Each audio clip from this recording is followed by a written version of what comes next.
Hey, welcome back, everyone. One of the biggest questions around the Mar-a-Lago raid just recently was whether the FBI, while they were there, were planting things. This is not something that there's no proof they did this, at least that we know of.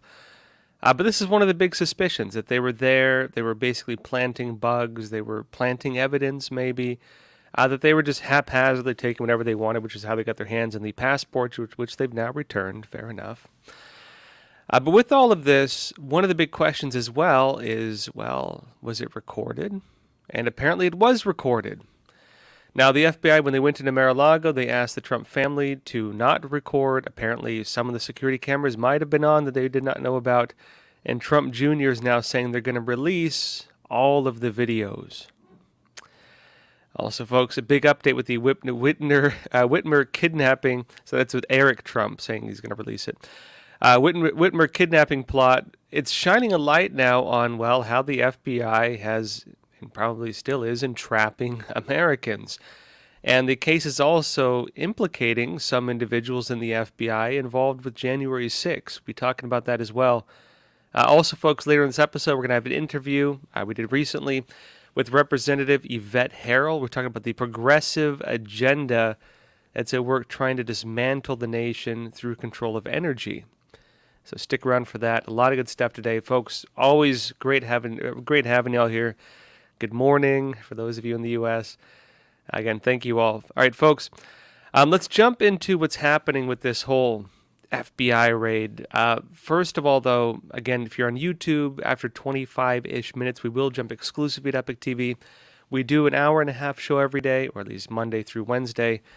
That includes a Q&A. So if you want to join the Q&A, be sure to jump over. And there's a lot of stuff we can't talk about on YouTube. They have and will delete our videos if I talk about the real spicy stuff. So come join us on Epic TV. I get your free trial. Check it out. There's always great conversations there. All right, that said, let's jump into the first story.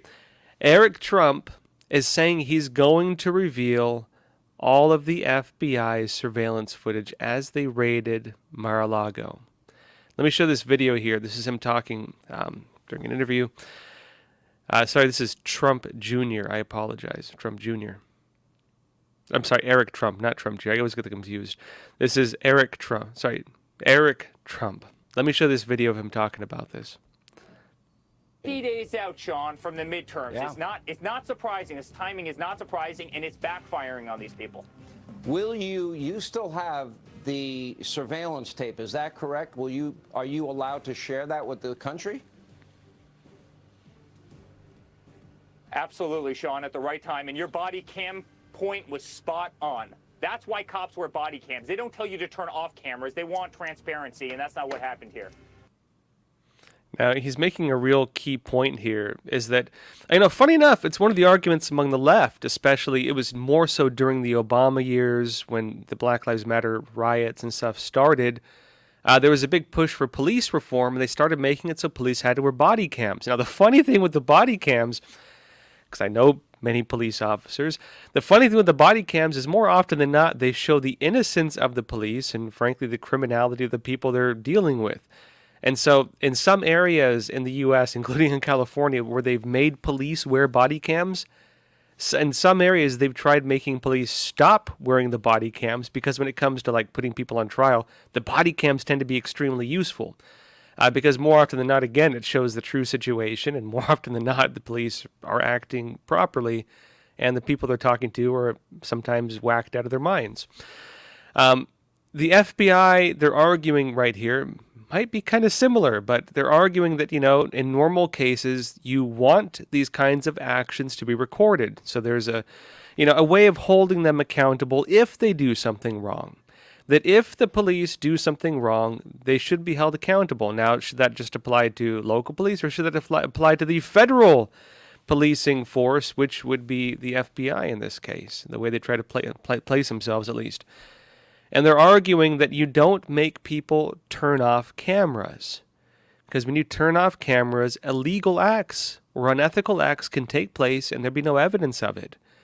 So they're saying, we do have surveillance footage at Mar-a-Lago and maybe your actions were recorded, Mr. FBI agent. Now, it's not clear whether or not they're telling the truth or whether this is like a poker type bluff. Remember that Trump did the same thing when James Comey with the FBI, left, and he said that he had notes, that he was writing notes to himself and so on. And he was trying to implicate Trump. Remember that whole scandal? Thing blew up, and it turns it was a big, it was a big nothing burger, I think we can call it. Trump said, well, you better hope there were not recordings to James Comey. James Comey, former head of the FBI. Trump said, you better hope there were not recordings. And funny enough, as soon as Trump said that, James Comey kind of, I think it was like a poker game, right? You put your hand down, and you say, there might be it might be a couple aces in there. You better watch out. And James Comey backed off. Trump's pulling the same move right now in the FBI. It's not clear whether or not they're just bluffing or whether they actually have the surveillance footage. The FBI would know that there are surveillance cameras, probably many types of surveillance cameras at Mar-a-Lago. And if hypothetically, I'm not accusing them of this, but if hypothetically they did plant evidence, which is one of the things Trump raised concerns about, and we know the FBI has done it previously. They did it, for example, to Cheryl Atkinson and threatened her with this, investigative reporter Cheryl Atkinson. They have done this before. They have threatened it before. Cheryl Atkinson said they threatened to plant child porn on her husband's computer. She says she was told this by the FBI. They will do this, apparently, and they have done it previously. Trump is saying, well, basically the gist of it, they're saying, well, if you do try to accuse us of things, if you do try to claim that there's stuff that was not there, maybe if you planted something, well, guess what? We might just have video footage proving you did it.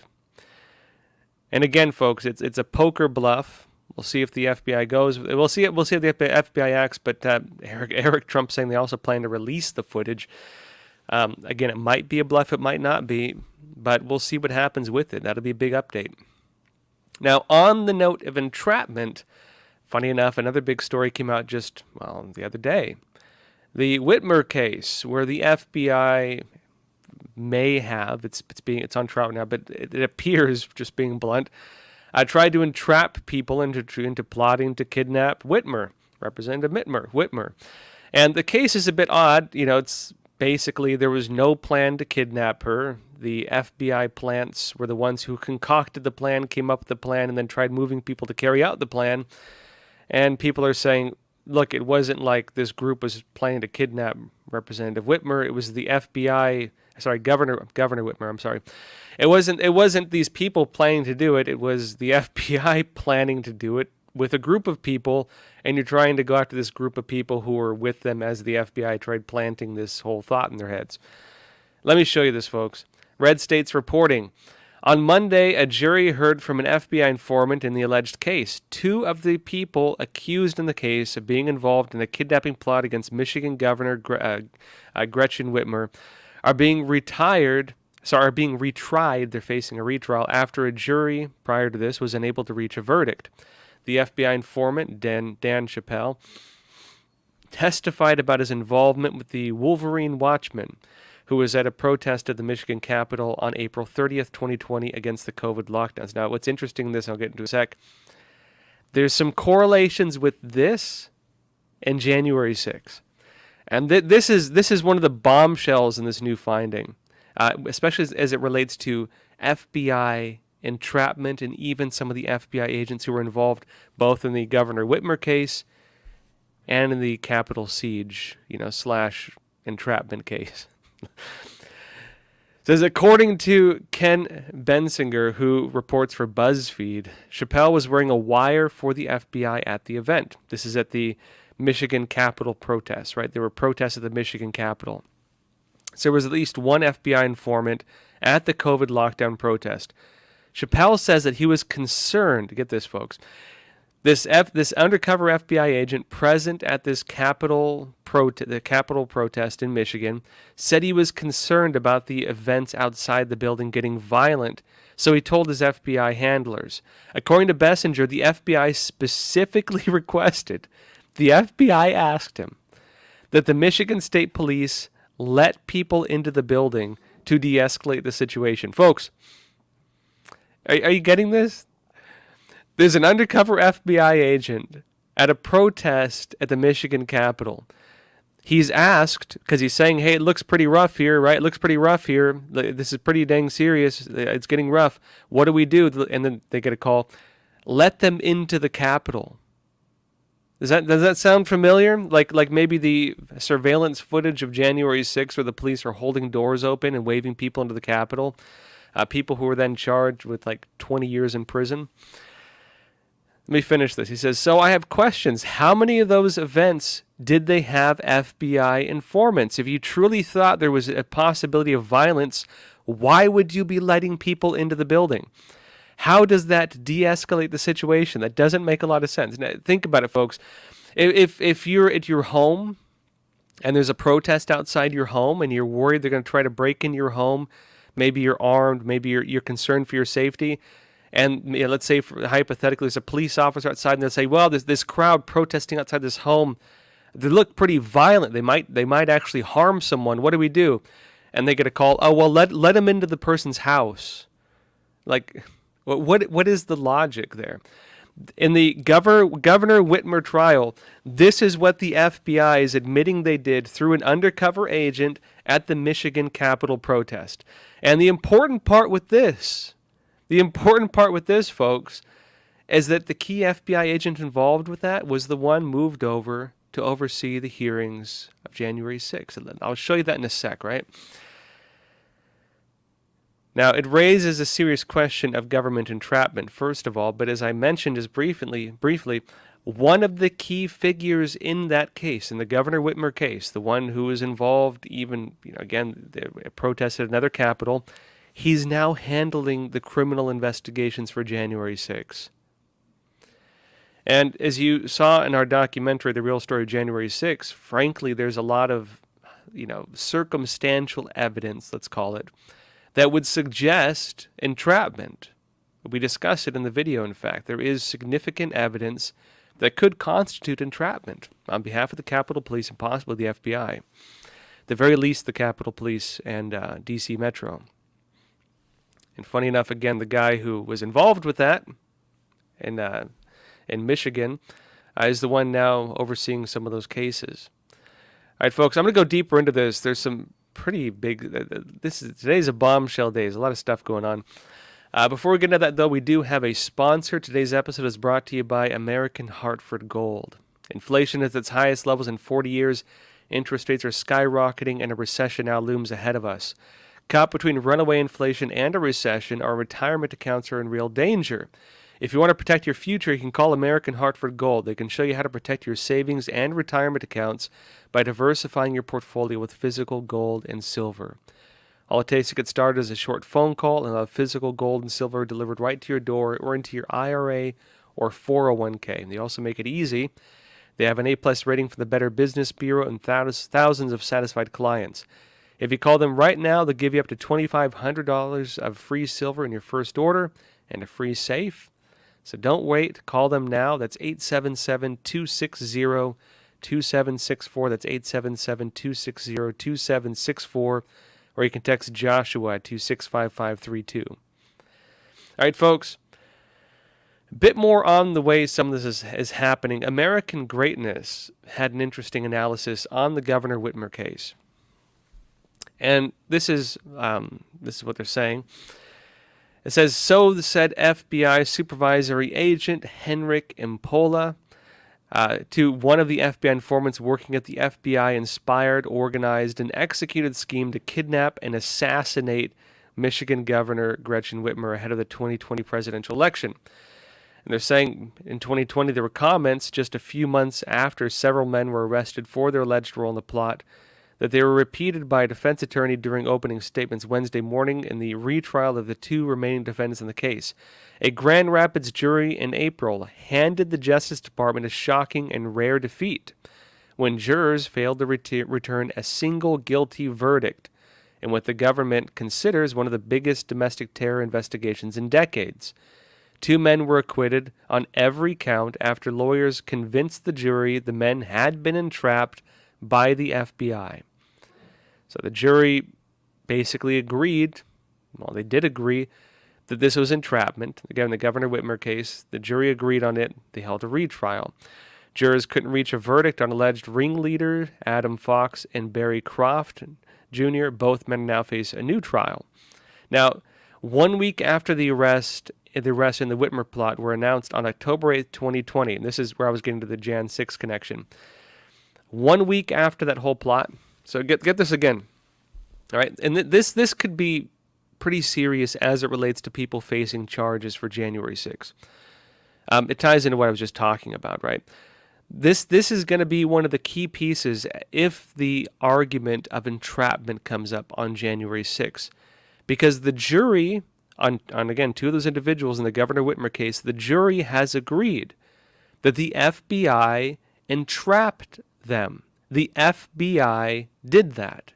And what happens 1 week after that case, where the jury agreed that's what happened, that the FBI itself, were the organizers, the plotters, and the ones who tried getting other people to go along with them, and then charge people, with that. 1 week after that happened, 1 week after those arrests, on October 8th, 2020, FBI Director Christopher Wray invited D'Antuono to take over a plum assignment, head to the FBI field office in Washington, D.C., and that promotion gave him control of the most powerful FBI office in the country several weeks before the events of January 6. In other words, the guy who oversaw the FBI entrapment, and a court has now determined that was what happened, right? The guy who oversaw the FBI entrapment of individuals trying to stage a domestic terrorist event was moved right after that to the to oversee basically, the Capitol right ahead of January 6. And again, there's significant evidence of entrapment there as well. Funny, right, how that works out. The guy who the jury has now determined was involved in the entrapment of innocent people trying to stage a domestic terror event was the guy who was moved to what some argue was an event to stage, again, through entrapment, a domestic terror event. Folks, so his agents also participated on the raid on Mar-a-Lago, I should note. Funny how that works out, right? Same guy, 3 key events, and again, involved recently now in Mar-a-Lago, giving some more maybe justification for Trump to want to have video recordings if the guy who was involved with entrapment in the Whitmer case, who is accused of being involved in entrapment in the January 6 cases, and is now suspected of being, possibly playing a game of entrapment in the Mar-a-Lago raid. Interesting development here. What's he doing in these 3 separate places? Michigan, Washington, D.C., then Florida, right? They keep choosing the same guy for some reason, I can say that. Now, on this note as well, something else is happening where the tides are kind of turning around the Mar-a-Lago raid. The Department of Justice is now being accused of possibly violating the law when they seized Trump's passports and other documents. Just the News had this, and they're calling this the boomerang, where you throw it and it comes right back at you. Department of Justice admission that it over-collected evidence in Trump raid creates a new legal drama. Because as I was suggesting in my analysis yesterday, what it looks like is that basically the Mar-a-Lago raid was a fishing expedition. The FBI went there with a very, very broad warrant. This is now public because Trump published the warrant. The FBI went there with a very broad warrant that let them basically take anything just about. And what did they do? They went there and they took pretty much any document they could find, it looks like. They were taking boxes of documents, so much so that they apparently didn't even properly search for the boxes they were taking because they took things they could not legally take. They might have violated the law because they were on they were casting such a wide net in this fishing expedition. Just the News says 3 passports, privileged documents, a file on a presidential pardon as evidence surfaces about what FBI agents seized during the Trump raid of former President Donald Trump's estate in Mar-a-Lago. New questions about the real focus of the investigation and the new avenues for legal challenges are bubbling to the surface. The Justice Department informed Trump's team on Monday that agents gathered the former president's passports and are obligated to return them because they couldn't take them, technically. but they did. And that officials are also reviewing seized materials that may be covered by various privileges, multiple sources told Just the News. Now, I should note this would constitute, to some extent, an admission of guilt. And, I can say, because as a journalist, I have to, I need to be wary about what I say sometimes because, you can commit crimes. If you say the wrong thing, that even if you make an error, there's certain ways you have to handle it because you have to be careful not to admit guilt. And of course, as an investigative journalist too, one thing I do is I look for criminality. You have to develop these skills where you search for criminality. It's one of the natures of the job. And folks, in the raid on Mar-a-Lago, by admitting that they should not have taken those passports and then offering to return and then returning them to Trump, the FBI admitted guilt. You understand where that's going? That's fruit of the poison tree, folks. That means anything that came out from it could possibly be poisoned by an illegal act. Not to mention the other parts now coming out. Further in, it says this: Kevin Brock, who served as FBI Assistant Director for Intelligence under former Director Robert Mueller, said the new, remember Mueller time, Special Counsel Robert Mueller? Funny how that works, right? Said the new revelations caused legitimate questions about the overcollection of evidence. Hey, he's a good guy. That could lead to significant legal challenges. In other words, the FBI could be facing significant legal challenges, not Trump. Trump's lawyers are weighing whether to ask a federal court to name a special master to review sensitive documents and protect the president's Fourth Amendment, executive and attorney-client privileges, all of which may have been violated by the FBI in that raid. Now, Brock told Just the News Trump's attorneys could have a runway to argue the scope of the search is overly broad, the affidavit's not public yet, but the warrant shows that it was crazy broad.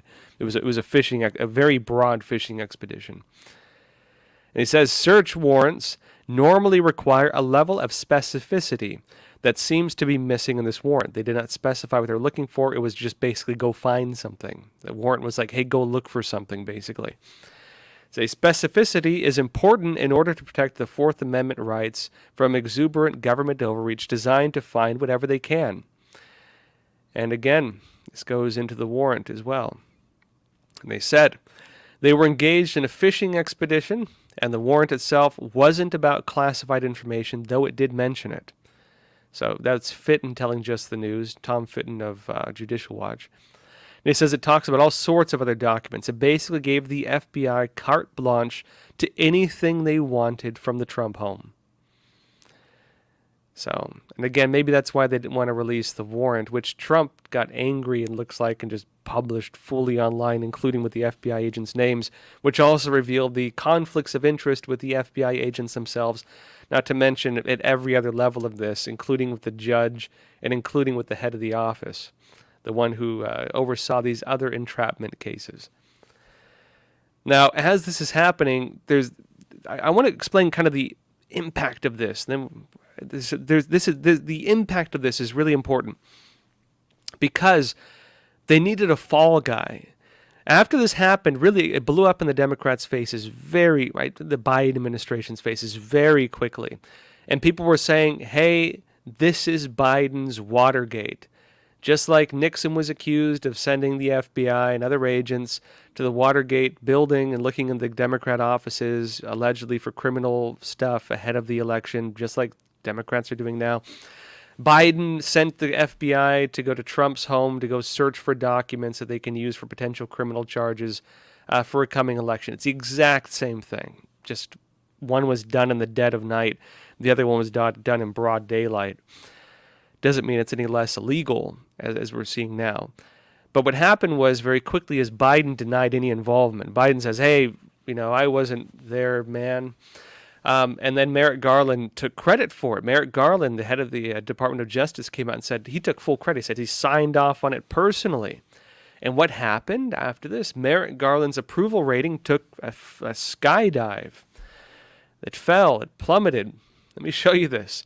Rasmussen found more voters still have a negative perception of Attorney General Merrick Garland than view him favorably and don't think he's doing a better job than his predecessors. A new national telephone and online survey by Rasmussen Reports finds that 36% of likely U.S. voters have a favorable impression of Garland. 36% have a favorable impression of him.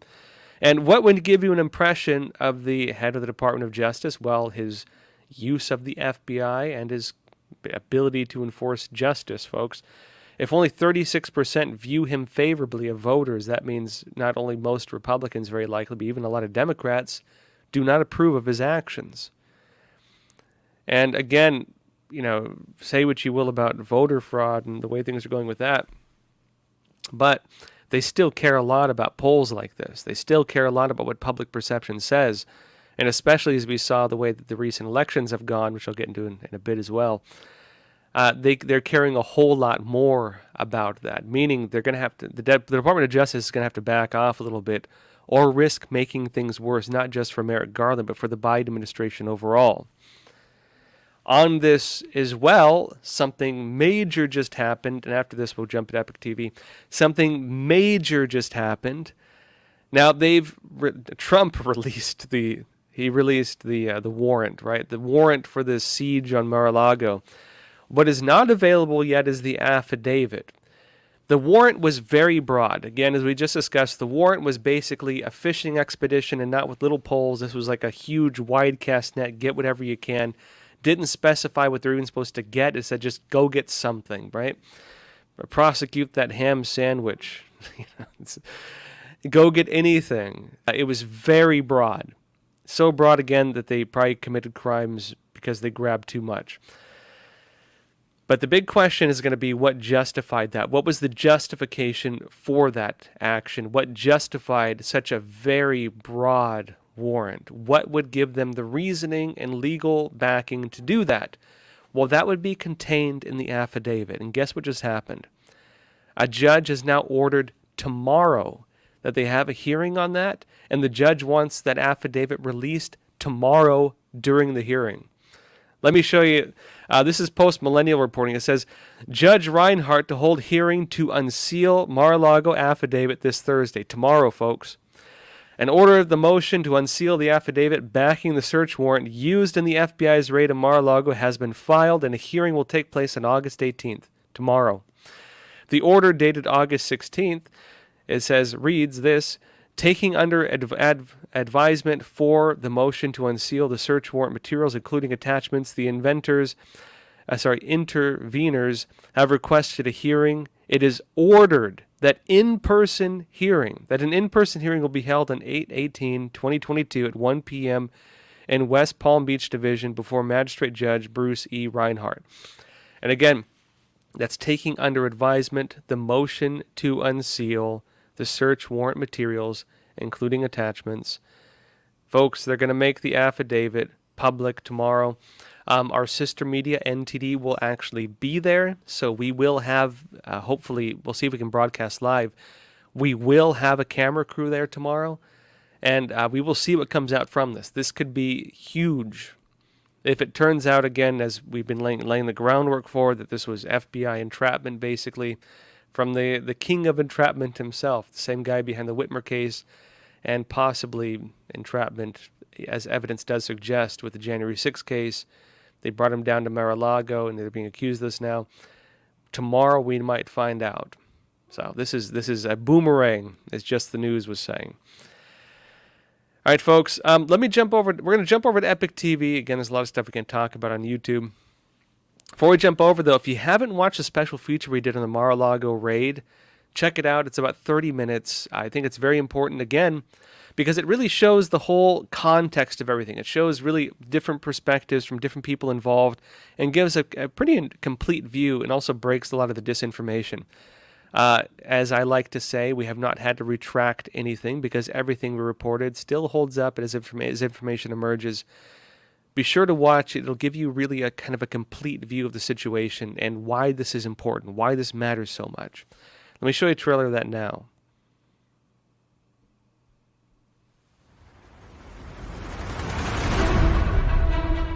I think it's entirely unprecedented. Totally unprecedented. It's never happened before. We've never seen anything like this. It's unprecedented. Because it's never happened in American history, and it shouldn't have happened. And this brings up a larger question because we're in a revolutionary cycle. This is the modern-day version of Watergate. To me, it makes Watergate look rather small by comparison. So the whole idea that Biden doesn't know anything is preposterous. It's just not true.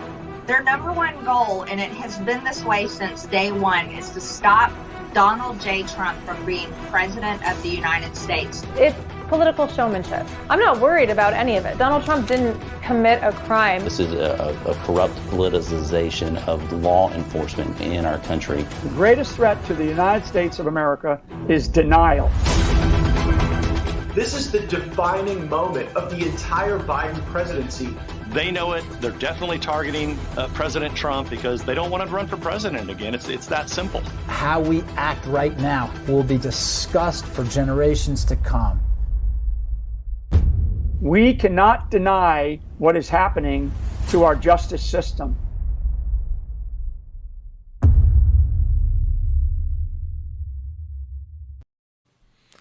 All right, folks, if you haven't checked it out yet, be sure to also share it.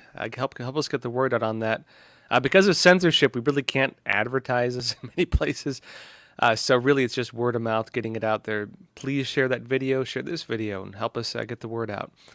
Briefly as well, just for clarification, the FBI agent we've been talking about, he was the guy in charge of this. So Stephen D'Antuono was the boss of the agent involved in those cases. He's now in charge of the DC field office. And so, funny enough, he was moved there right after the Michigan case. And then now is involved in the Mar-a-Lago case for some weird reason out of Washington. All right, folks, that said, let's jump over to Epic TV, and then I want to go into, you might have seen the news, Representative Liz Cheney, and what this means. Also some other updates as well. All right, folks, see you on Epic TV. Also, come join us for the live discussion. See you there. All right, folks. Those of you curious, the tea today is, again, a Taiwanese oolong tea.